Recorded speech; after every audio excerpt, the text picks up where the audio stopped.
Hey, what's up, friend? You are you interested in lack of skill? Yeah. Or maybe some suck. I'm just a new guy for the love of game. We don't go, I know it's bad. Times have changed, but not my mad. Don't you know that games are my thing? Yeah, I know it's getting real late. Come on, look at me. I even do storytelling. Also podcasts on great game subjects. Okay, yeah, I'm not a Markiplier or a PewDiePie. But hey, that's what makes me so unique, right? Right? Okay, here we go. And welcome everybody to another episode of the NIKO Show. I'm your host, NikoTheLegend. You also know me as the well-mannered teenager, the snowflake, and the rambling idiot. These nicknames just keep coming. I think people really enjoy my company. So I can tell. So I actually figured out what I was trying to do before we started, and it was this. There you go. You won't be able to see it until a little bit later. Oh, maybe you can't see it now, but you'll see it. It's your trademark. Look, you got a trademark over your head. Wait, no, I need to see this. This is a step up. This is NIKO the Legend. I did it last time when we were with Rated, and I was like, you know what, this is probably a good idea to have. So people know that I'm not you and you're not me. And you can never be me! Jesus Christ. Okay, alright, we got that squared away. So, folks, I am, without a doubt, of course, with the great Saintwolvinn. She has made many appearances on the NikoTheLegend channel. She's making a name for herself on the channel. It's pretty great, you know. Pretty soon, I'm just gonna have people that just want to watch the videos that have only Saint in it. I can't blame them. I mean, she is fantastic. So, Saint, how are you doing? Welcome. Thank you. Doing pretty well. How are you doing? I'm doing great. Christ. I'm ready to talk about our top 3 favorite games. And you know what? This was gonna be originally a solo NIKO thing, but at the last, I don't even know, like 20 minutes ago, I was just sitting on my couch. What was I watching? I was watching, Better Call Saul, and I was like, I'm gonna see if Saint wants to do the podcast. This is like one of those crazy ideas that just pop in my head. I'm like, oh my god, this is such a great idea. I gotta bring her on. And then you were just so nice to agree on doing this topic, which is, what are we talking about today, Saint? We're talking about our top 3 favorite games, if I'm not mistaken, or top favorite games. Top 3 favorite games. That's something cookie cutter like that. So you get to stay on the show now that you got it right. You're not getting cut off the chopping block.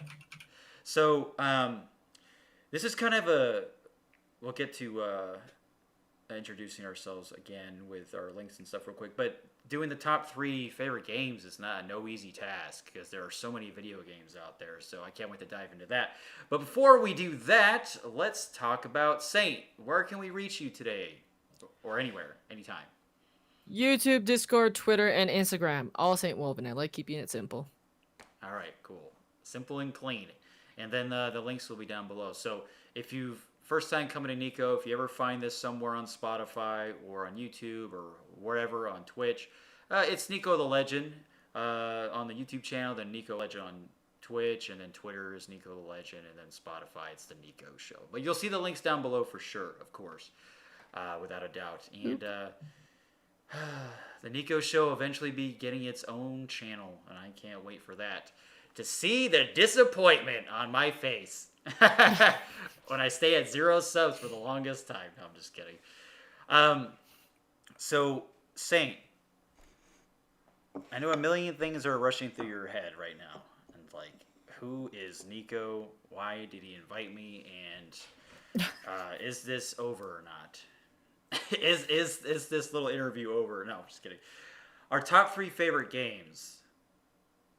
How does that make you feel? Like, what just rushed through your mind when I said that? Honestly, like, what I'd say none of the games were from like last gen. Wait, are you sure about that? Because there's Witcher 3. Yeah, I'm like dead serious. Maybe okay, that's a lie. One of them is from last gen. Okay, fair enough, fair enough. But okay, so was this because I mean I literally just threw this at you 20 to 30 minutes ago now. Did you did you feel pressured on thinking what your favorite games were, or at least the top three? Did it make you kind of dumbfounded in a little bit? Honestly, like I thought about like five, and now that I'm thinking about like what I just told you, that was a lie. One of the games was just like a transitional game that went from PS3 to PS4, but it was actually PS3. Oh, okay, okay. But that that's fine. Anything's fair game. So, our favorite games. That's like I said, it's no easy task to even make such a list. Um, I'm sure, like, I think for me, the safe bet was it's just like, okay, what did I play the heck out of as a kid? What really like stuck out to me? Like I say as a kid because that's where we're the most impressionable, and that's when things are like heavily imprinted in my mind. And when we list these games that we play, especially my list or top three, I can't tell you the amount of times I've played these games, or just like how it just wowed me right from the get go, and I never wanted to put it down. And I mean, there's plenty of games that do that, making it like it's even difficult. Like you think a top three favorite game list is hard. Try, I mean, even a top 10 or a top 20. Shoot, maybe even a top 100. You know, it's there are countless games out there that have like left in like an image, a great memory, you know, a whole warm feeling where we just feel, I don't know, I wouldn't say, I guess you could say connected with this art form, this piece, this art piece that has like you totally understand the message of what this game was trying to do. You understand where these people are coming from, and it's just like it released at a certain time in your life, and it was the perfect time. You know, no Yeah. time like the present. And it's hard to think of stuff like that. And you know, I've gotten people ask me what my top three favorite games are. So before we even start listing that, say what do you think makes a game that you played in that top list? I mean, not even in the top three. If you want to take a safe bet, top five, top 10, like how does it make it on your list? To me, it's like mostly games that I think maybe it's gonna sound super cheesy, but like maybe like shaped me in one way or another. Like I think that a lot of games are great and they're memorable, but they don't really kind of make an impact on your life personally, or it doesn't make you reflect on certain things. And an impact can be like just like, I don't know, something you played when you were little. And that's why I think a lot of people's favorite games are games that they first interacted with or some of the first ones that they ever played. Um, and then comes games that personally I'd go with RPGs that you're like, damn, this story like really fucked me up inside. Yeah, yeah. So you're saying like the stepping stone games are the ones that really shape us and like what kind of I mean, as a gamer itself, right? You know, it's got to start somewhere. Mhm. First impressions are always important, and then maybe just shape us on how we think about certain things too. Like JRPGs always do that. They always have these storylines that question humanity or have many different philosophies tied into like into one package, and like you're meeting all these different characters that have all these different problems and relationships that they're going through and just all these struggles. You know, it's like Yeah. they try to, despite it, you know, a lot of these JRPGs are over the top, but deep down they're all games if they do a good job enough that can connect to you and relate to, and that's why people like that. And that's, you know, JRPGs, for example, that genre in itself is a whole. I mean, there's just countless things you can talk about with JRPGs or just role playing games in general. But uh, but there are other games that people played, like maybe racing games or platforming games or beat 'em up games. It doesn't matter, that have really just become so attached to people because it just was just like, man, this is awesome. As soon as you start playing it, you Yeah. just can't put it down. And anybody who's listening or ever finds this, you'll know exactly what games I'm talking about. Like that, those images of great times just hit you like a freight train, and you can't even stop it.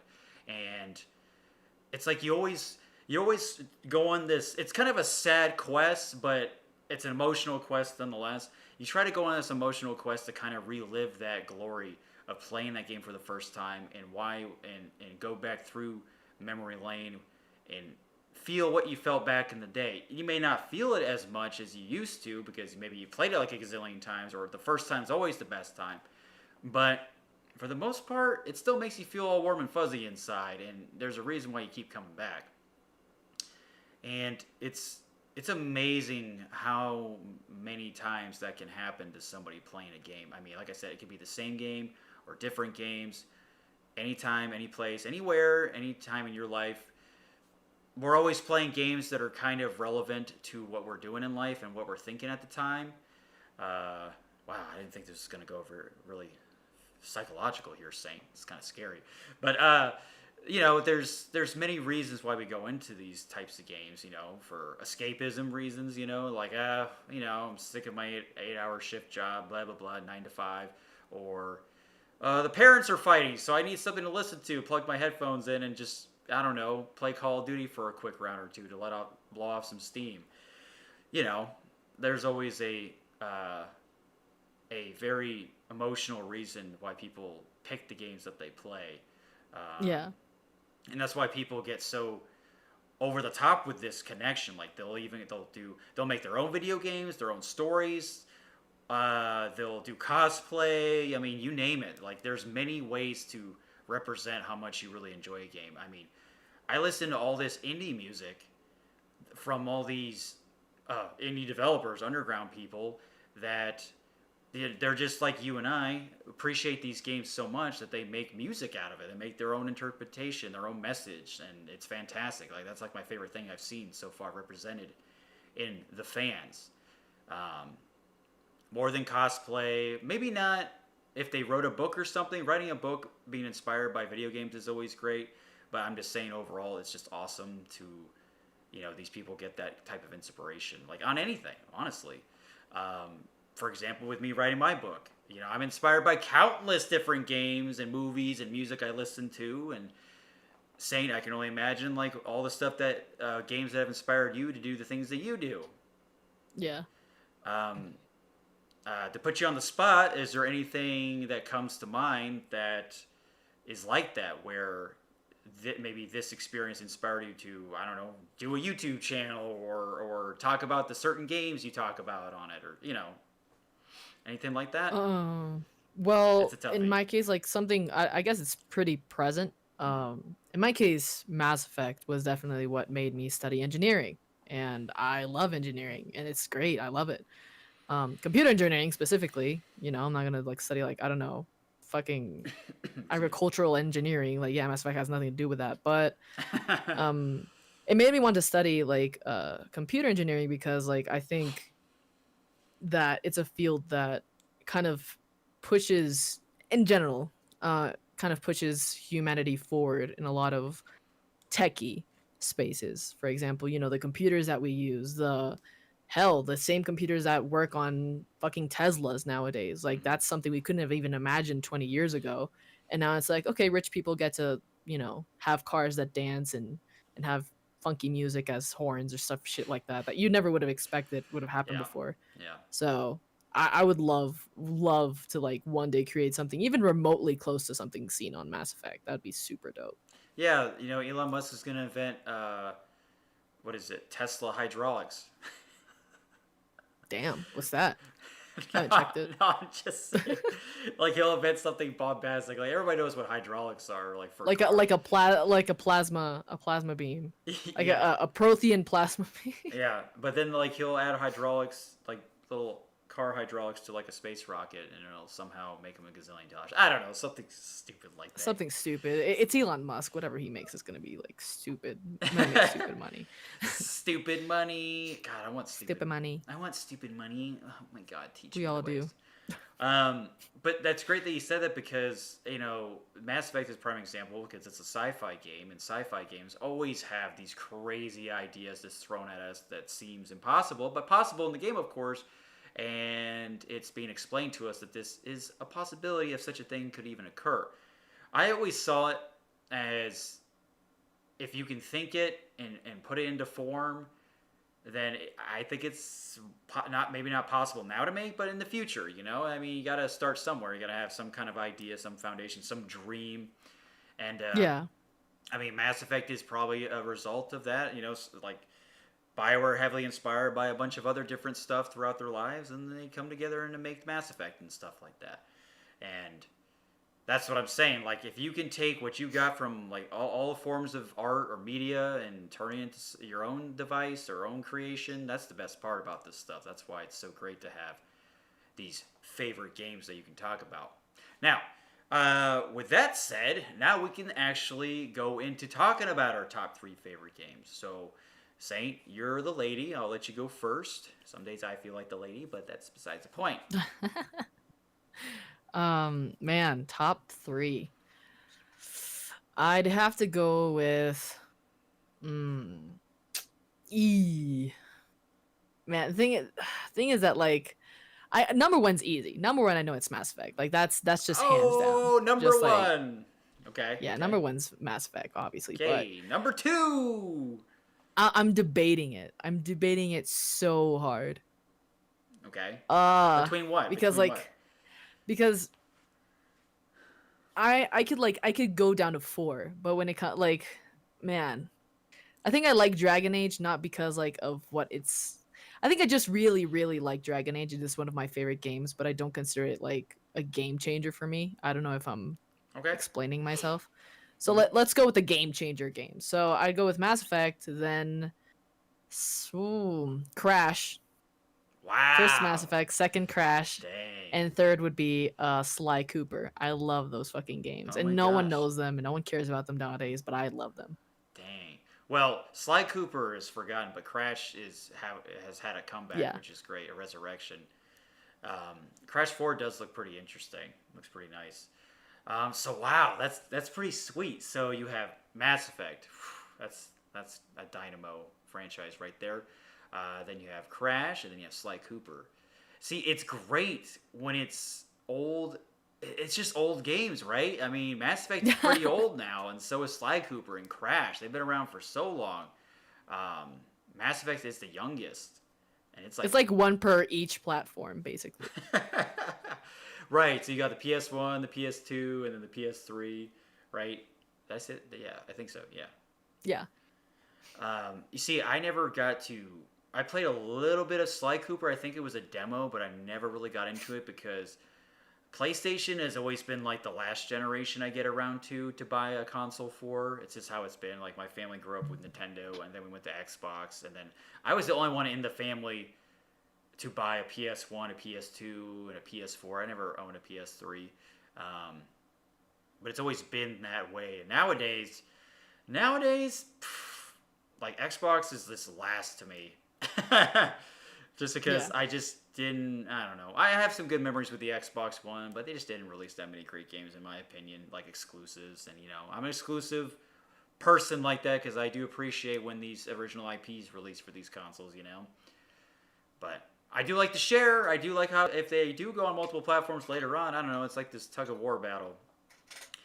So I'll list mine, and then we'll go dive into why these games affected us the way they did. We'll do our best. This is a lot of subjective reasoning here, a lot of emotional reasoning, folks. So if you're yeah. expecting any kind of facts, this is not the place for that. Fuck you and your This is facts. like campfire stories where you know you're doing show and tell, and everyone's just showing their favorite video games or something like that. Yeah, So my top 3, Saint. Okay, you ready for this? ready. Number 1. You ready for? Okay, I'll start with number 3. You ready for number 3? Sure, Number go for it. 3. Number 3 is Mega Man X. That's number 3. Okay. Oh man, that feels good saying. No. Number 2 is Zelda: Ocarina of Time. That's number 2. Numero dos.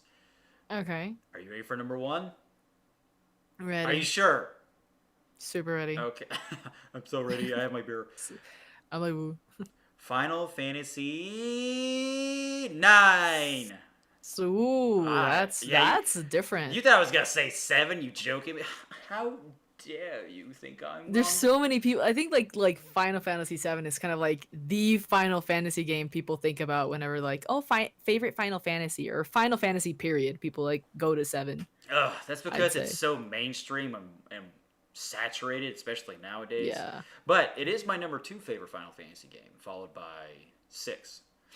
Um, that's a whole another discussion. So yeah, you got me. Number 3 is Mega Man X. Number 2, Ocarina of Time, and number 1 is Final Fantasy 9.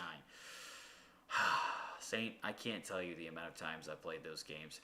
Just plug and play, pretty much. Any time of the day, any time of the year, week, whatever hour, it doesn't matter. Those are games I can always pick up and just play, and I still have a good time to this day. They still have aged well for me. So, so we got completely different lists, which is always awesome to compare and contrast.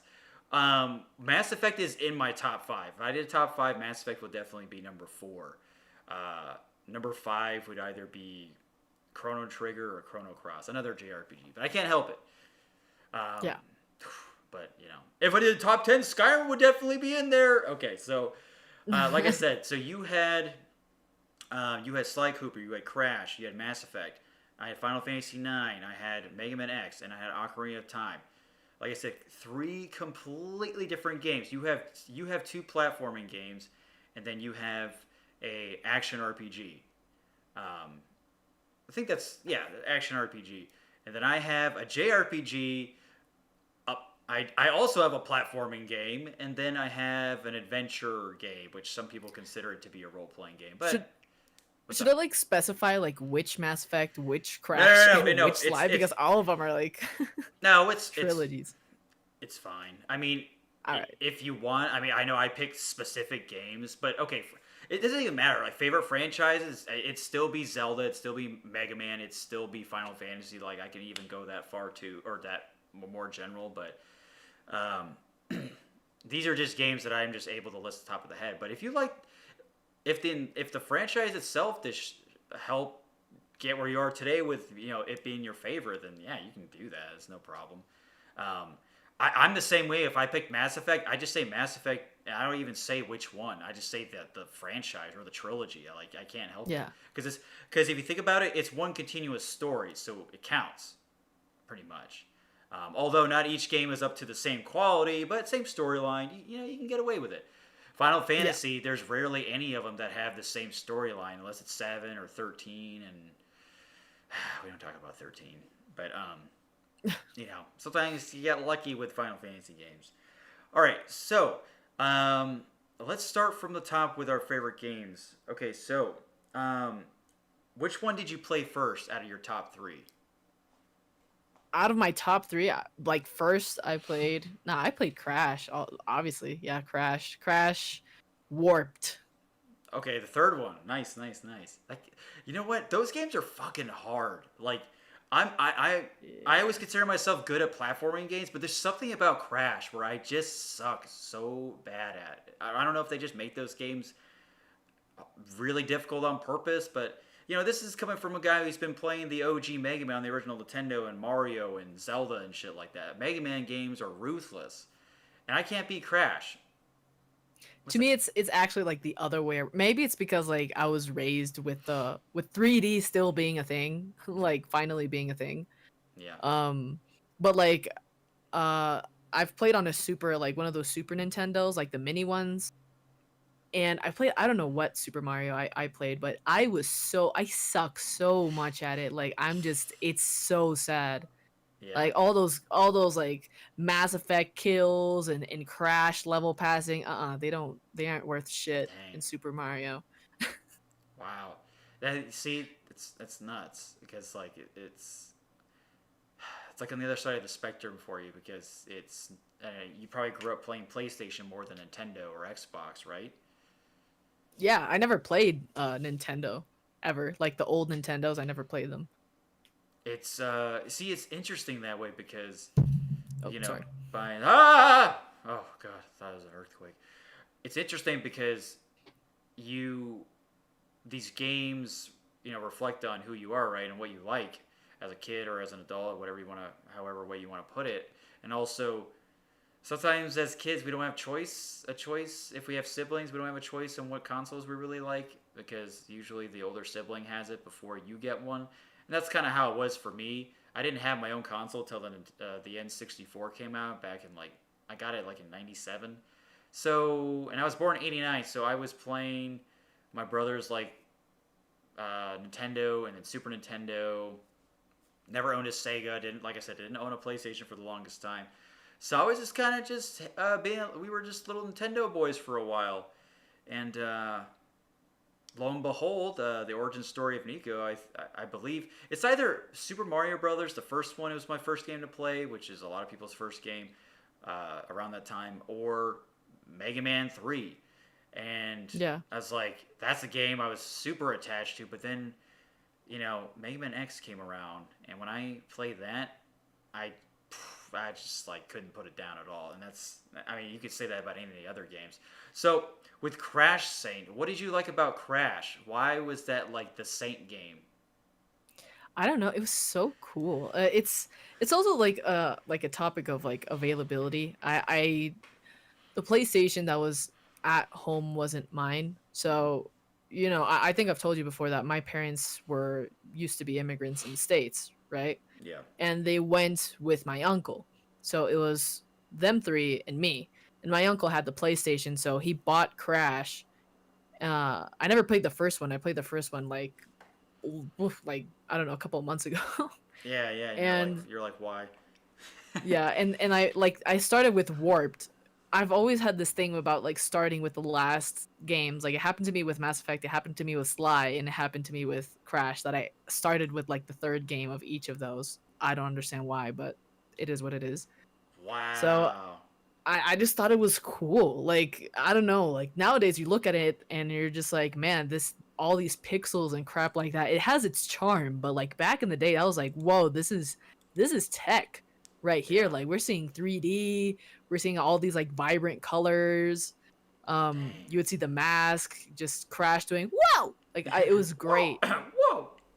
Yeah, it was great. I loved it. My ex girlfriend would laugh so hard. Well, we're still good friends and stuff, but she would laugh so hard when I do the Crash noise. Whoa! Because she really loves the Crash series too. Um, and see, it just goes back to what I was saying. Like, I didn't really have a choice on what I played first. Well, you know, you're so young at the time that you really just don't think. You just put it in. Like, all right, let's just try this out. Like, as a kid, you don't really look at the judge a book by its cover. Like, okay, it's a game. I'm just gonna plop it in. At least for me, when I was 4 years old, I didn't think nothing of it, and I'm like, whoa, just getting sucked into this type of stuff. Yeah. And then kind of, as the years go on, you kind of mature on what you play, obviously. And games are obviously developed differently how they were back then. But still, Crash was like your stepping stone, especially because it's a platforming game. It's interesting, right? Yeah. And then, how long did you play Crash 3? Do you still play it to this day, or is it something that you just keep deep within your little saint heart? I don't know how long I played. I think we had this conversation before. Like the first time I ever played like video games was I was like 4. So I don't remember how much I would play. I never finished it when I was younger because I was like, oh, this is fun. I suck at it, but this is still fun. I went to finishing it I'd say like maybe 2 years ago, like on an emulator on my Mac. So Nice. I was like, okay, let's play this, and I finally finished it. It was like such a proud achievement, and no one cared, but I did. I was just super excited. It's awesome. I mean, oh god, that's that's how I was with just any game, right? It's just always great to beat these games, and like I think it's for me, I was playing a bunch of different games and stuff, and I might have played a lot of video games more than I should, but I was still going outside. I was still being a Yeah, kid, going to school exactly. and stuff. I was able to take what I got from the games and go outside, like especially like Doom. I was always a fan of the shotgun in that game, and then I was like, all right, I would go outside, pretend to kill demons with the shotgun. I had a toy shotgun I would always use, and you know, out Lovely. out out in Missouri, in the middle of nowhere, like the nearest town is like 20 minutes, like 10 acres of land. You get pretty creative out there. You got all that empty space. So, So okay, so you went, so now we'll go. I guess we'll just do that. We'll just take turns. So Yeah. completely on the spot here. Since we're on the topic with, well, I was talking about Mega Man 3. So Mega Man 3, it's like I did play Mega Man 3 a lot. I know I said Mega Man X, but Mega Man 3 was definitely that stepping stone. Which is funny because you said Crash 3 and I'm saying Mega Man 3. It's like we started a little bit later in the franchise. And that's how it happens sometimes. I mean, Yeah. because the previous entries were just too old for us to even be like, what? What? Okay, I guess there's a first and second game. And sometimes you just don't have a choice and you just play whatever is available to you. Especially if you got siblings that own it. But my brothers had Mega Man 3 and I played the hell out of that. And I could never beat that. That game, when I was a kid, it was so hard for me to beat, especially at 4 or 5 years old. If you try playing that game now, you probably have, like, most people would have a difficult time in general. Mega Man games aren't easy, but just imagine me playing it when I was fucking 4, and that was like still when the original Nintendo was still pretty relevant. The Super Nintendo was just releasing, or just came out for a couple years. Anyway, but then when the Super Nintendo came out, when I don't think see, this is the weird thing. I never owned Mega Man X. I would always rent it at the rental store, and then I would play it at a friend's house all the time. But when I mean rent it, Saint, I would probably rent it every other time. That's how much I would love Damn. to play that game, and I would never put it down. I would always play that game. I knew all the secrets. It's like I was establishing speed run routes without even knowing speed run and everything. Like I knew that game 100%, from the back, like on the back of my hand.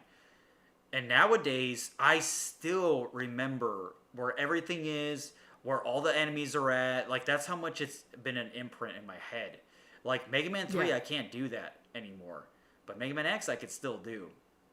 And I think like what was so cool about Mega Man X to me, because it was just such a badass futuristic platforming game where you're just blowing up robots. You get like cool powers from these robot masters you fight, and you use them on other things. You get cool secrets that give you power ups and stuff. And your character looks really dope, and the graphics are great, the music's great. Like that to me, that game is a 10 out of 10. Like it's a masterpiece to me. Of course, top three, it's got to be a masterpiece for you. I mean, for the most part, right? And that's a game that still has aged well to me. I know it's a 2D game, which sounds funny, but come on.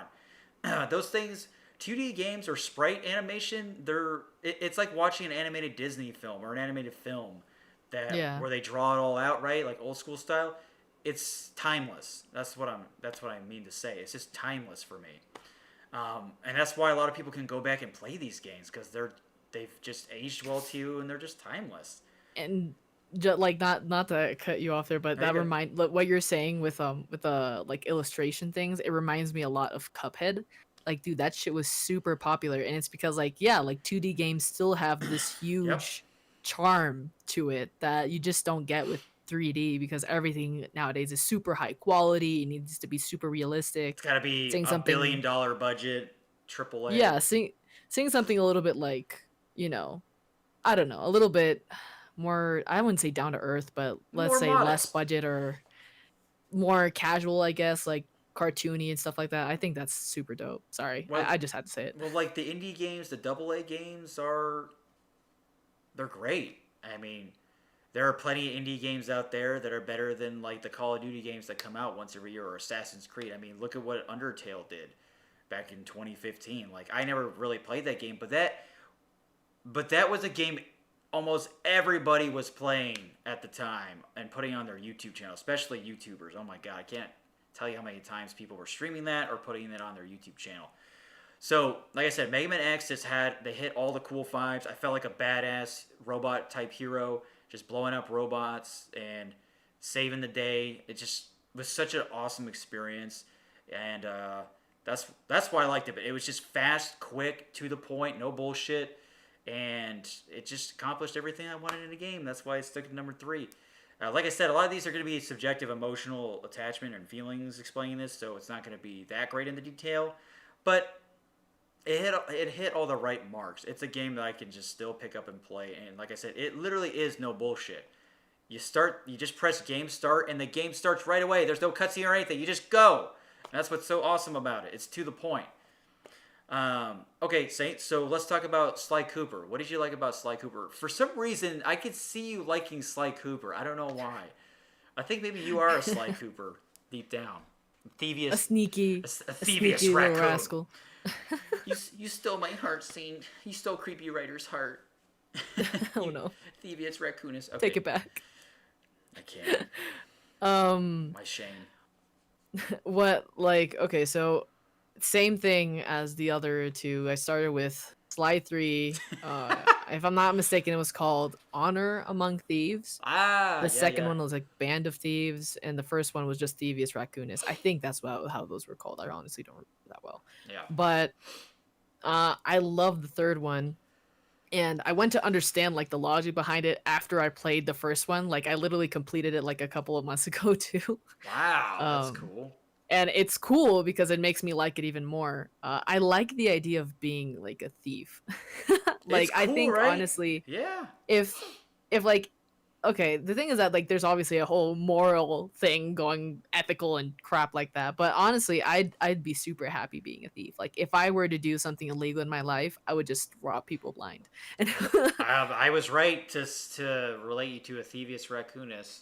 She's gonna. and it's I love the characters like I like how Sly is kind of like he's just in general like a cool dude, doesn't give a shit. He's just like, okay, I'm gonna rob you blind, see ya, bye bye. Yeah.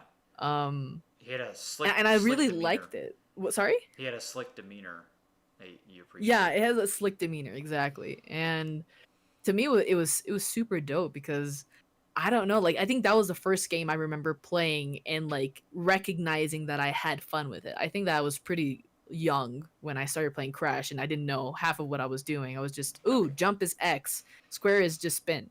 Yeah, yeah, Um and Sly, I was like super excited because I was like, damn, I want to get like all these treasures and I want to sell all my goods and be able to get these powers. Like I used to love it so much. And the story particularly I thought was super cool. And um like I know that you haven't like played it, so like there was in Sly 3, like you kind of like get back with some of your old enemies, and you see in one place like a flashback with one of those enemies and they become your, you know, your ally. yeah, And it was super cool for me to like play Sly 1 like a couple of months ago and see that actual battle like happen. I think it was super cool. I really like Sly. It was just, I think it was more of like the depth of the characters for being such a and quote unquote childish game. yeah. It really surprised me. Was it set in like a noir type setting? Did it give you like a Mm, noir type vibe? I don't know, a little bit, but Okay, like I think more the first game than the second or the third one. It's a weird setting. I wouldn't be able to describe it that's that okay. well. But that's see, that's great. So, does it make you sad that they haven't made another Sly Cooper game in a long ass time? Yeah, a little bit. Like I remember like there was a I played the PlayStation 3 one. Like I was all for it. Like I got the Sly collection, I got the new other game, Thief Right, in Time, I they think. I don't made a know. Sly collection. I remember that. And the fourth game, I thought it was super cool. Like what I think it encompasses what I really liked about the Sly games. Uh they kind of focused on other characters that I guess like they were like Sly's, you know, ancestors, and I didn't really care too much about them, which kind of sucked. Yeah, yeah. Um, but it was still a pretty cool idea, and it kind of sucks that they didn't release the fifth one because there's a huge cliffhanger at the end, so you're just like fucked over with the cliffhanger. Oh I feel like no, I feel seriously? like Half-Life 2 people, like where they're just like, ah, Oh, fuck, yeah. yeah, That's it a sucks. shame. That's a shame when your favorite game doesn't finish the storyline. It's it's really difficult to keep the storyline going when you go from one generation to another and it's like the fourth game in the series. And it's like these developers know ahead of time, like they have to know, or like, yeah, we're not going to end it on this one, we're going to want to keep going, that's stuff they discuss before the game's even done. But then it's like, God, that's gotta suck because maybe these developers, when they were making the fourth game, when they were done, they're like, all right, we can't wait to make the fifth one, and then it never happens. It's like because maybe it didn't make enough money, or Sony or whatever wasn't interested in making the game anymore. Like crazy stuff like that, or this company was just told to make other games to make more money or some stupid crap like that. Exactly, and it sucks so much. That's I don't know. that's why I'm I glad vibe that with Sly. yeah, I vibe with the slide. That's why I'm glad that Crash has made a comeback. Like Crash 4 looks really cool. Um, It does, and it got super good ratings, yeah, which is awesome. and it's not even the same people that made the original 3. It's not Naughty Dog. It's a different company. You could tell they were pretty hardcore fans, though. Like you Yeah, could definitely it's tell in the work. yeah, it's great. And when you see, that's what I'm saying. Crash was one of the best games those guys probably have ever played. At least, project director or the head honchos, and they're like, well, let's make our own fucking Crash game. Let's go see if Naughty Dog's okay with this. And that was nice of them to be okay with it. And boom, they do a fantastic job because they care about the source material. Yep. That's just another prime example of being inspired to, well, it's not an original idea, but it's continuing the legacy, and they did it in a respectful manner, which is always appreciated. It wasn't a lazy game. Not a lazy developed game. Definitely not. Like, what would be the point of lazily developing a game that's, when you're just third-party company, and it's like, why would you waste your time? But people do it anyway. Yep. It's that cash grab scheme. So, and it's great. You still, see, you played Sly Cooper. It doesn't even have to be the third one, but you were curious still enough in your life to this day to go back and play the OG and be like, where did it all start? Where did it all begin? And I can't tell you how many times I've done that. I played the original Mega Man. I knew, well, okay, so this is where it all came from. This is the start of it. I played the first Zelda. I played the first Final Fantasy, and it's just so crazy to see where they've gone from point A to point B. In terms of like ideas, developing graphics, all this, this refinement over the years. I mean, you're supposed to get better over the years, but sometimes it doesn't work that way. So, my number 2 is still to this day one of the best games I ever played. It's Zelda Ocarina of Time. Saint, every time I say these names, it just touches my heart in appropriate ways. It tugs at the heartstrings. Now, let me tell you something. Legend of Zelda is still a franchise that I heavily enjoy to this day, and it's a franchise that's still stuck with me, and I'm always ready to play the next game or the next adventure, unless it's on the DS. I can't play Spirit Tracks or Minish Cap, or I don't care. Okay, so honestly, Wind Waker was never a game I really appreciated because I didn't like the way Link looked. I did like the cel animated graphics, the cartoony look, but I didn't care for Link. I don't like the chibi style of Link. It's just not me. But Ocarina of Time, on the other hand, let me tell you why this was so special. This was my Zelda, my first Zelda game. The Zelda 1, it was my brother's. We never had Link to the Past on the Super Nintendo. I never got a chance to really play that. Zelda 2, I think we rented or borrowed, and I hella did not like that game because that is definitely the dark horse of the Zelda franchise for the game series. But it was just us playing Zelda 1, and I would play that all the time because Zelda 1 was like that first open world adventure game. I mean, it's pretty much no bullshit either. You just plug and play, and you're just going out adventuring, slaying monsters, saving the princess, defeating dungeons, looking for cool items along the way. But it was never mine. The game was never mine. I didn't have that ownership. I couldn't even beat the game, honestly, when I was a kid. I got stuck.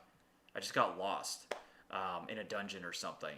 Later on down the road, as I got older, I was able to beat it. I'm like, so this is what I missed. What I missed out. But with Ocarina of Time, it was mine because the Nintendo 64 was mine.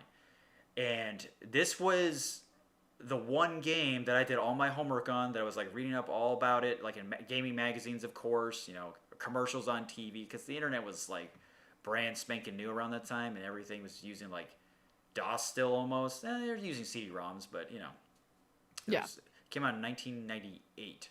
So I got the N64 in 97, but when I saw that commercial of the Ocarina of Time, I was just like sold. Like, I was so sold. Have you ever seen the movie Conan the Barbarian with Arnold Schwarzenegger? Never. Okay, that is a classic Arnold movie, but the theme song from that movie was used in the commercial, which I'm going to go step it a little further into the nerdier side of things. They used that same song for like a reveal trailer for Twilight Princess Zelda Legend of Zelda Twilight Princess for the GameCube, and I was just like, whoa, continuity. But anyway, when I heard that for Ocarina of Time, I was just like, what? Like I just wanted it. I had to have it.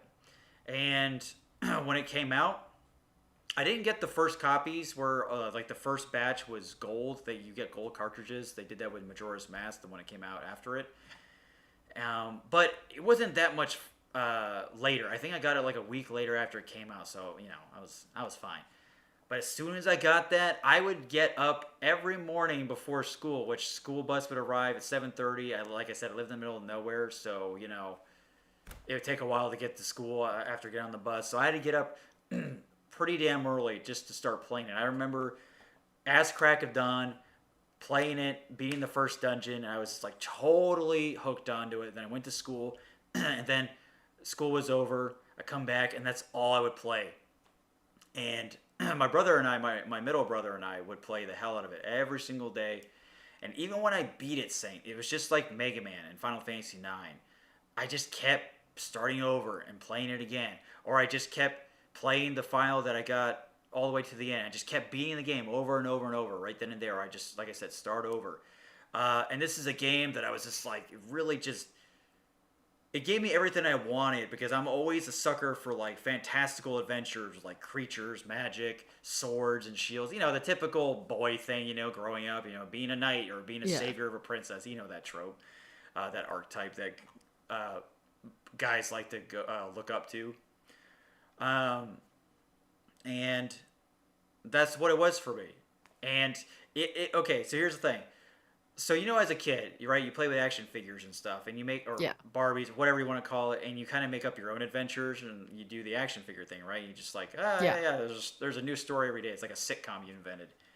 I would do stuff like that in Ocarina of Time, where I beat the game, 100% it, but I would make my how old was I? I was like 6 or 7, right? So my imagination's still running wild. I would just create my own adventures in the game and just play it that way. And I must have done that for so long with that game until, I don't know, the next big game came out or something. But it was crazy, Saint. I knew where everything was in that game. But to this day, for the most part, I know where everything's at. But it's still a big game. So I'm a lot more rusty. But compared to Mega Man, Mega Man, it's not that long of a game. It takes about a few hours to beat, but I still love it to death. That I can remember everything about 100%, but Ocarina of Time, I gotta de-rust. But other than that, that is a game that was like the foundation for NIKO at that time, and it was just one of those first experiences of owning first Zelda, my own console, and everything. It was great, and like I said, I still look back to those memories of enjoying that as a kid. And I still enjoy these new memories with Zelda games that come out. It's awesome. Man, like your school thing made me think that I think the day for us starts pretty early, like in comparison, I guess. 7:30 was the time I started class. Yeah. So my bus would pick me up at like 5:40. Oh my goodness. That shit was just disgusting. And college is the same. Like classes start usually like at 7:30. It's super bad. I think that's interesting. Like I know it has nothing to do with like what we're talking about, but I heard you say it and I was like, whoa, that's super cool. Like to me it's like, wow, can you imagine getting picked up at 7:30? Yeah. 2 whole hours more asleep? Yeah. Man. And I thought that was my 5:40. Like, I think I would just get up 30 minutes before the bus would arrive because... Yeah, just like quick shower, cereal at best, bye. Yeah, I don't even remember if I brushed my teeth or anything. Or I probably forgot my clothes half the time, too. I probably took my TV and N64 with me. I just black out those memories because it was so embarrassing. No, just kidding. So now we get to numero uno. All right, this is gonna be good, Saint. This is gonna be good. So, Mass Effect. All right, for you it is Mass Effect, which is, oh man, God bless your little heart for playing the third game first. God, despite everything that's happened with the game and the ending and stuff. But you know what? If it was a great experience for you, then who am I to, bash on her for that or anything. Who cares, right? So, Yeah. what did it for you with Mass Effect? What was the appeal for the Saint?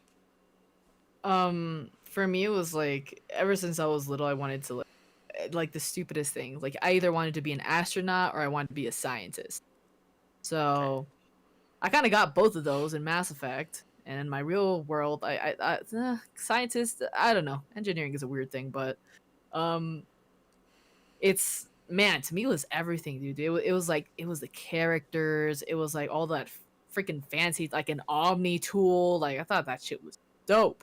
Like biotics. I'm like I love huge. I'm a huge like mage type fan. Like for Yeah. anything that has magic in it, I'm down for it. And Yeah. biotics is like, oh, it's magic in space. So I was like, okay, this is dope. Yeah. And the There's Asari yeah. and just it all. I think like all the characters and all the races had their own very characteristic um Oh kind yeah. of like aspects of them. Like for example, the Asari were generally kind of flirty. The Krogan were all basically assholes and they were so proud of it. Hmm. Solarians were like they always had the stick up their ass. Turians had another stick up their ass, Yeah. but they fought over it. Yeah. Yeah. Um They represented each quality of a human because a human was something that these races could never understand, and um, they just were so slow to accept them because they couldn't trust them because humans were so unpredictable. But all the other races were yeah. very predictable because they uh, they brought out those traits like it's nobody's business. You know, they weren't shy of it.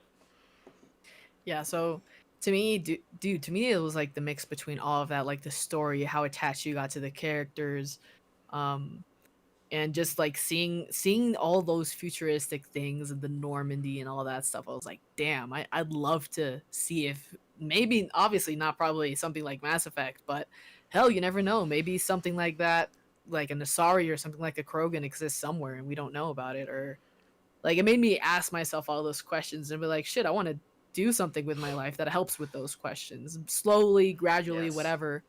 But Yep. even without this, like these computers that we have nowadays that we're having, like you play your games on it, I play my games on it. Yeah. This is like huge. Like you can't imagine something back in like the 90s, or even early 2000s. Like Yeah. hell, so a game like Cyberpunk that visually is just stunning. Yeah. Yeah. So to me, it's all that. It's just a mix of everything, and I love it. And I love hating Ashley and Jacob. I love hating them. It's amazing. It's funny. It's interesting that you say about the, you had these questions rush through your head. Were they more on like the philosophical side of things, or just like the tech side of things, or like the inventions you saw in the game? It was a little bit of both. Like part of me was like, shit, like man, what if there is a type of Asari somewhere? That would be so cool. Let's hope they don't kill us if we ever find out. And Mm. the other thing was the tech side. Like, damn, how would it be possible to do something like that? Like, what would it be possible to do something like that with what we know now, or something like that? I'm sure it's being dabbled with, like with all sci-fi inventions that we see in all the different forms of media. I mean, shoot, people used to think the computer in Star Trek, that the AI that they had, kind of gives them like the simulations and stuff, like the holodeck. Well, now we got Yeah, VR. That's like the closest thing we've gotten, and then we got how the computer can do certain commands, like dim the lights or play music. We can do that now with like the Alexa devices or the Google devices and stuff. yeah, It took a while, but it's there. You know, cell phones, like communicators, like that, like portable communicators. You can do that now. It's crazy. yeah, Like, remember what they said about the space shuttle? It's got the technology of an electric toothbrush or something like that. It's just as yeah. advanced. Like, unbelievable, unbelievable. And like, look at the iPhone and stuff like that. Like, look at that expensive ass fragile device, but it's capable of so many things. And can you imagine showing that to somebody like 20 years ago? It would have been like they would have been like, what the hell is this? Yeah. Whoa, what we got there? Are we popping the wine, the champagne? Where's the cable? Yeah, where's the cable? There's a cable around my neck. What? So, I'm with you on that with Mass Effect, though. It's crazy. You started out with the third game, And how old were you when you were playing it? You were pretty young too, right? Yeah, I was like, I don't remember how old I was. I was like 12, maybe 11. I'm not sure. So around that time, it's the rite of passage for humans, right? That's when it begins. Some earlier than others, some are late bloomers, but Yeah.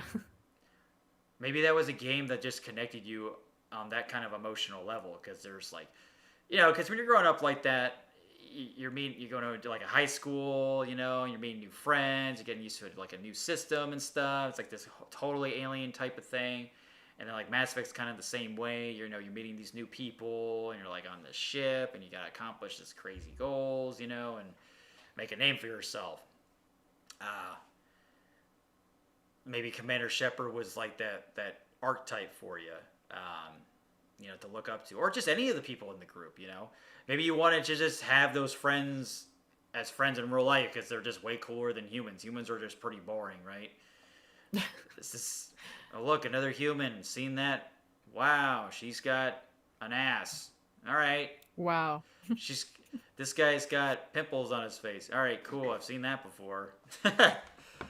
Yeah, But like, if you exactly. saw an Asari or a Krogan or a Turian or something, you'd be like, "Whoa!" You want to shake his hand right away, even though he could be contagious because he's an alien. Which, by the way, I don't know how ET ever worked because I would never shake hands with that motherfucking thing. That thing's probably contagious. Hell no. Hell no. That we're wrong. Bats didn't cause COVID. ET did. Yeah, Those pretty much. fuckers touching ET did. Yeah, when he went home, he never came back. He's like, "Whoops!" He saw the world burning Yeah. when He he was like, left. "Oh, my bad." So, with the third game, how you were playing that first, was that weird to go back and play the first two games? And did you experience the BS ending? I'll just say BS because everybody knows what I'm talking about for the most part, or most majority of the gamers have heard about the ending, the controversial, and played it. Were you one of those people that were upsetty spaghetti, or did you just not care because you didn't play the other two to get that same type of I impact? cared, ironically. Like, as I told you before, like I played just with the extended cut. Like I never played the original ending, and Oh even having the snap! extended cut, I was like, something's missing. Like, why? I don't get this. So I Man. cried at the end of Mass Effect 3, like the child that I was. Oh And man. Oh, that's awesome. and it was still like, and I still thought like, hey dude, like this isn't enough, like I went through all these characters, we did all these nice things, cool, awesome, and then we come to this final scene where I'm not really doing much and my character dies, and then like, you don't know anything about anyone, you just get this general fucking PowerPoint presentation with different colors on it. Like, Yes. Yes. it was just, I was just really lackluster, the extended cut, to me, to be really honest. And when I played 1 and 2, I went through Mass Effect 3 again, but I tried to get like the Shepard breathing scene, Yeah. and looking back at it now, I was like, dude, it was not worth all that effort, like at all. Like, you need to go Yeah. through so much multiplayer and crap and decisions to be able to get that ending just for done. Done. That's all you get. I'm like, oh, fuck. Yeah. Yep. Yep. I was one of the original. Well, not original. When the original ending was out, I got that breathing scene because I picked the destroy ending because I was like, "Fuck the Star Child," trying to convince me that the Reapers can be controller synchronized. I'm gonna kill your bitch asses. That's the Yeah. mission, homies. Um, So, what about now with Mass Effect? Now that not that sides to go on a completely Mass Effect train here, but the Legendary Edition is making the trilogy even more relevant. Is it bringing back those hype vibes for you of when you were excited to play Mass Effect games when you were a kid? You still get that same feeling building up? I think, like it does get me obviously excited to like to be able to play it again, but I'd say it's not the same, and I think the ending has a lot to do with it. Like, I'd You say, just know you're gonna get sadly, yeah, yeah. like you can be whoever you want, and obviously I don't think a lot of people are gonna get too mad about it again, but definitely it does lower the hype a little bit because you're like, okay, we're gonna just gonna go through the same disappointment again. I know what I'm waiting for. It's not, I don't know. I'm hyped to see how like the like how the characters are gonna look. Yeah. Hell, how the ass scenes are gonna be assless now, or at least some of them are gonna be assless. I, I'm curious. I can't see I don't female think they're. Shepard's crotch anymore. Oh, Oh, so so so. sad. I'm sorry, Oh. but like Yeah, I guess I'm just curious to see how it all turns out, like graphically, and how Yeah, pretty it looks, rather than the story, me being super psyched about it again, because I've already played it, so it's not like, whoa, the experimental side of it is what's going to be the most interesting part, and just the curiosity on how well they treated it. So that's how I mm. feel. Same way, same way. Um, so, gosh, last question. I want to try to word this properly. So when you went back and played the first and second one, um, did that, since you've seen the ending for the third game and everything, you know how it ends, did that help? Did that ruin your experience playing the first two games because you knew how it ended? Or were you able to kind of separate all three of them? You know, you're able to, like, okay, this is one, this is two, this is three. All right, I'm good. Or was I it just feel failure to launch? I feel honestly it didn't really affect me. Like, my favorite, like, out of the three, ironically, is Mass Effect 3. Like, if you cut out the last, not even Whoa! 5, yeah, like 5 minutes of that game, where I was like, okay, yeah, it was pretty lackluster. Yeah. That's my favorite one. And to me, it was Damn. actually interesting to see, like, I didn't like Mass Effect 1 is my least favorite Mass Effect game, and it was really interesting to see how, like, that build up, how they just started getting the story even richer and richer and richer So good on the towards the first one. years. I thought it Story. was super interesting. Or how, Yeah. hell, what were these specters that were so talked about in Mass Effect 3? Like, what the hell are those?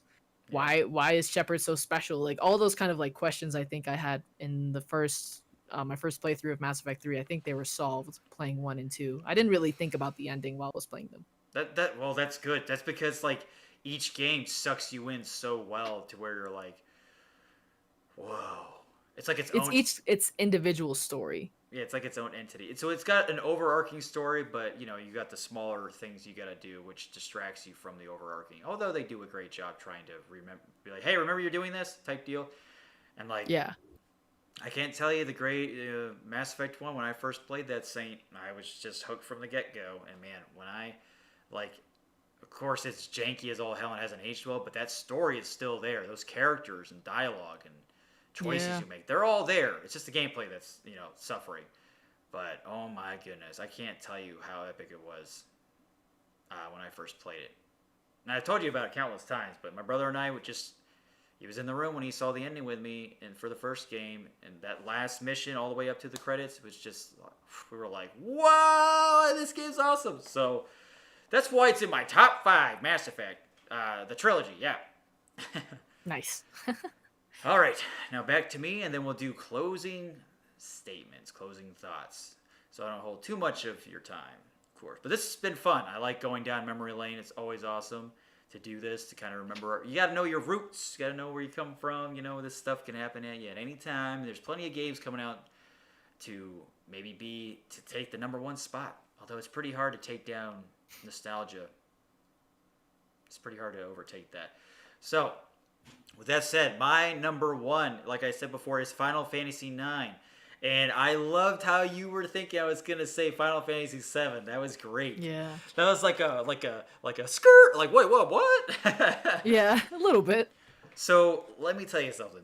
Final Fantasy. Okay, so there was these group of RPGs that I kind of played around the same time. Like I was kind of going from one to the next because when I lived in California for about 3.5 years, around like the late '90s to the early 2000s, there was this family. There's 4 of them. All they're all brothers. There's one oldest one. It was like a 6-year difference, I believe, and kind of like how it is with my brothers. And then the rest of them were all younger brothers, and they were kind of like around the same age group, like literally like eeny, meeny, miny, and mo, like no joke. But one big older brother, and then all the younger ones were just like all around like my age, pretty much. So it was I was able to connect with them a lot more. But I was really good friends with the older brother. So the oldest brother, super great guy. I missed him to death. I haven't seen him in so long. He's in the military and all that jazz. I need to catch up with him. He was the one that got me into Final Fantasy and Chrono Trigger and Chrono Cross and all these other JRPG games I've never even fucking heard of. But it was mainly Final Fantasy and the Chrono franchise. But since Final Fantasy IX is the number 1, we'll stick with that. Yeah, he's the one that showed me. He's the one that introduced it all to me on what the hell Final Fantasy even is. The only time before that I remember was seeing like this little Moogle, the Mog, the little cute bear, thing with Yeah. like the red ball on his head with the wings.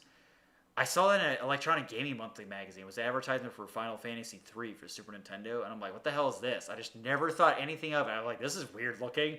And then lo and behold, when I start hanging out with the brethren, I'm introduced to that game, and I'm like, whoa, that's that fucking game. No way.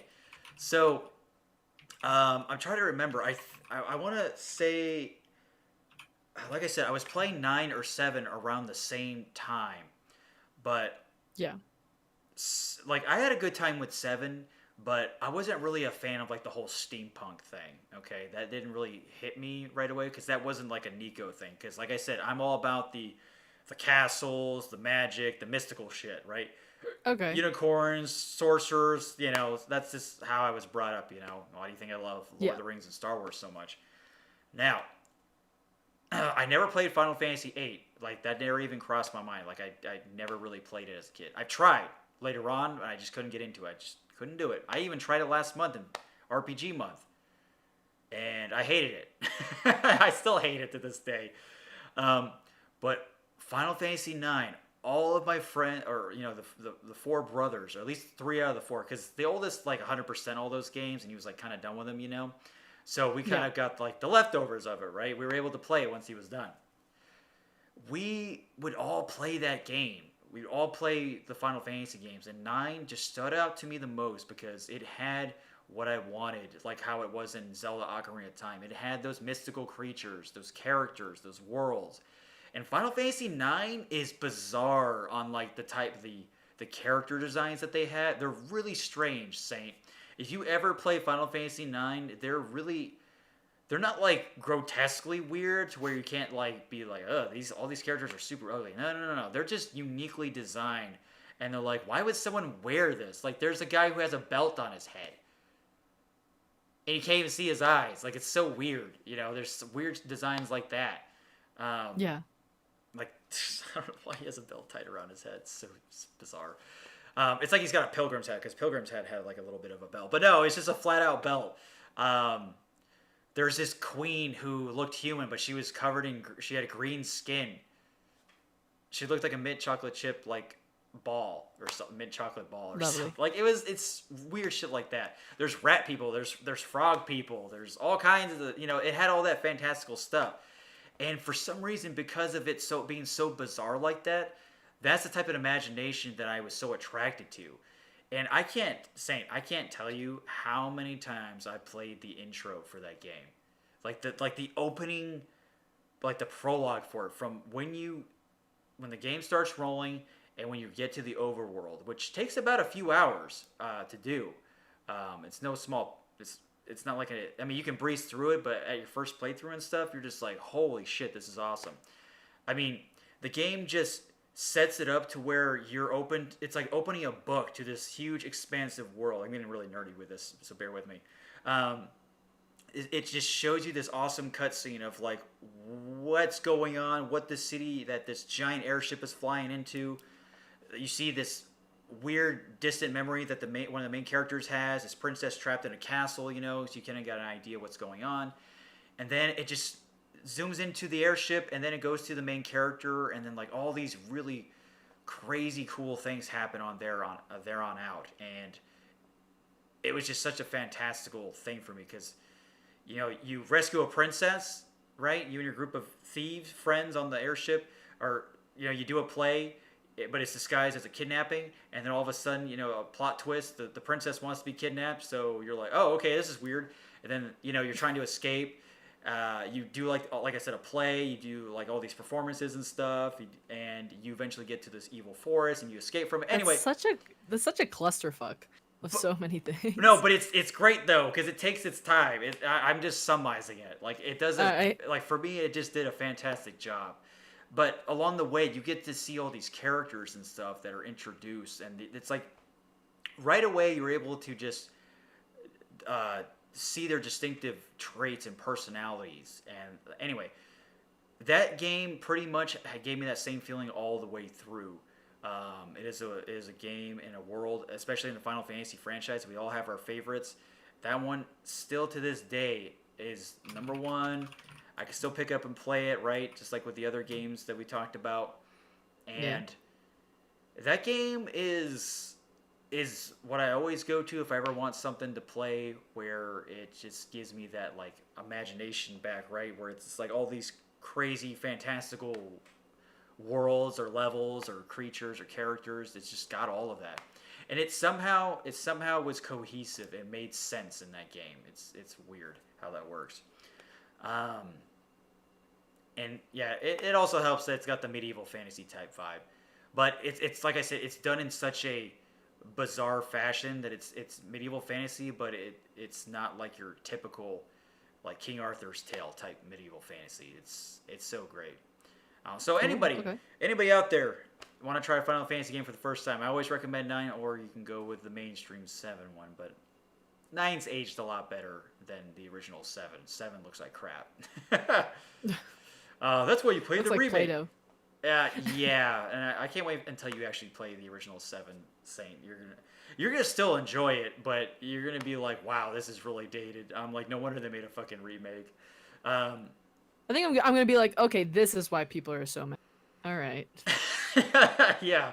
You're gonna see right from the get go. You're gonna see what Square Enix did to the original story. Oh my lord, it still hurts me to this day. It's not my favorite Final Fantasy, but I'm always hoping they make a sequel to 9. I hope they don't make a remake to 9. Like to me, 9 is just a perfect game, and you know, that's a game I never wanted to be touched like that. I just wanted no remake or nothing. It's already been re-released and remastered. I just want a sequel. A sequel would be great. I think a remake would be cool, but like an actual remake, not a reimagined, like what happened with Final Fantasy VII. Right. You're smart. See, yeah, no false advertising, right? Yeah. But anyway, I can go on for so long talking about this game, but it just had everything that I could ask for in a fantasy series of a type of this kind of game. It's like reading like a book or watching like a great adventure movie with those type of themes in it. Oh, Saint, I can't wait. You'll have to try it for me one day. One day. All right, so now that was the top 3 favorite games list. Maybe one of these days we'll talk about other favorite games in general. Because there's plenty to go around. Like, we didn't even talk about Skyrim. Skyrim is definitely in there, for sure. You know what would be cool? Like, if at some point, like, for example, you told me you never played Sly. Like, Yeah. you play Sly and I play Final Fantasy 9 or Man or something like that. And we see each other, like, play that and how it turns out. Yeah, that'd be dope. That'd be fucking raw, Saint. Boom! I would buy the PS3 Sly Cooper collection, and then I would just gift you Final Fantasy 9 on Steam. And like we would be all happy, just like playing together. Can you playing each other's favorite games? What? Can you gift games on PlayStation Store? Shitty enough, no, not. Oh. No, well, from the last time I saw, no, you can't. Okay. Why I stopped playing? It's sad when that happens, right? Yeah. So, Saint, any final thoughts for yourself before I do my own? Nah, no, honestly, not much else other than it. Gaming being like super, I don't know, it's super important for a lot of people, and I find, at least personally, I find it interesting to see like what we talked on Project Wolven the other day, like what games make that person. Like when you look at them, you're like, okay, this makes sense. Like from what you said for like Sly. You're like, okay, it makes sense that Saint likes Sly. Yeah. I mean, I'm telling you, if you play Final Fantasy 9, you're like, okay, I can see why NIKO likes this game a lot. Like, Yeah. It's just, it's the writing's on the wall. Or why I like Chrono Trigger or Ocarina of Time or Mega Man X. Like, it's just... It says a lot about a person, dude. Yeah, it really does. And with games, like everybody's got their favorite. Like I said, it's not an easy list to make. But I go with a safe bet. I just go whatever goes to my mind first. I'm like, oh yeah, it's these 3 games. And like I said, making a top 3 not easy. Top 20, you're getting a little bit easier, but top 100, you're pushing it. But I could do a top 100 easily too. Just kidding, I couldn't. That would take a long ass time, but I could do it. These are games that stood out among the rest, and if these are games that still affect you in some shape or form without even you knowing it, that's great. Duh, obviously.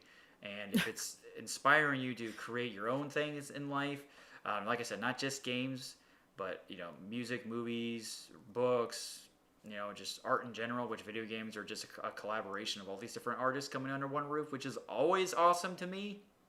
Yeah. And I always find that a fascinating thing. And a lot of people don't realize that, especially the non-gamers. I'm like, yeah, well, okay, boomer type thing. And, I'm excited to see these people, get their own top 3 or their own favorite games that they get to put in a list or something. And you know what? You don't even need a list, right? A list is just something to just go off of if you ever needed to be like, kind of collect yourself if you wanted to do that. But if you're just having a good time playing games, going with the flow, like, yeah, this is great, this sucks, this is great, this is great, this sucks, whatever. You don't need that. You don't need labels or anything like that if you don't want to. As long as the game was worth your time and investment and it made you feel happy inside, it helped you escape whatever's going on out there. But you should always want to take what you learn from those games, especially the more educational ones, for example, JRPGs, right? And then try to, learn from the lessons that you were taught and apply it to the real world in some shape or form. I always think that Saint and I are doing it. I'm not saying follow our exact example, but like doing YouTube stuff, doing musical stuff or art stuff, it doesn't matter. Share your shit. Let other people enjoy what you enjoy. Exactly. Makes community. I think that's dope. So being inspired from this stuff, there's nothing wrong with it. So, let the imagination run wild. That's what I did with these games. I can't tell you how many games or movies and stuff collaborated with my book that I'm writing, NikoTheLegend. And it's great. It's great. It's a lot of fun. Everybody should write something in their life or create something artsy-fartsy that they can be really proud of to continue the legacy. So, with that said, I have been your host, NikoTheLegend, also known as the Well-Mannered Teenager, the Rambling Idiot, and the Snowflake. And you can find me on YouTube. If you're listening anywhere else, I'm on YouTube, I'm on Spotify, I'm on Twitch, and on Twitter. The links will be down below. And then, Saint, you may do your plugs. Hi, I'm kidding. Goodbye. Twitter, Instagram, YouTube, Twitch, even Discord, do all that crap. Saintwolvinn. I don't know. I don't have like a well-mannered teenager thing to say. Just like, hi, that's all I have to say. Hey, you're welcome. Listen, Saint. Honest to God, these were all nicknames given to me. I didn't make this shit up. Like, people have to, they always like giving me nicknames. Well-mannered teenager I got when I was playing Gears of War 4 or something with some rando. And I was just I guess it was because I was so polite to my teammates. Like, you're like a well-mannered teenager. I'm like, bro, I'm like 28. Oh! I'm like, thanks. What was the other one I said? The Snowflake. Snowflake was just something I said on a Mass Effect subject. It's just another diss from back then, so I just kept it with me. Same thing with Rambling Idiot. Rambling Idiot I got from Savage, which was from that Mass Effect Legendary Not Worth It video type deal. Yeah. I got a lot of other names, but Rambling Idiot stuck with me, and I'm like, yeah, I like that. That's pretty catchy. I'm going to add that. Add that to my... Yeah, Santa Claus's list is very, very full. All right, folks, this has been the NIKO Show. NikoTheLegend, Saintwolvinn here, saying goodbye, and you know where to find us. This has been the top 3 favorite video games for us forever.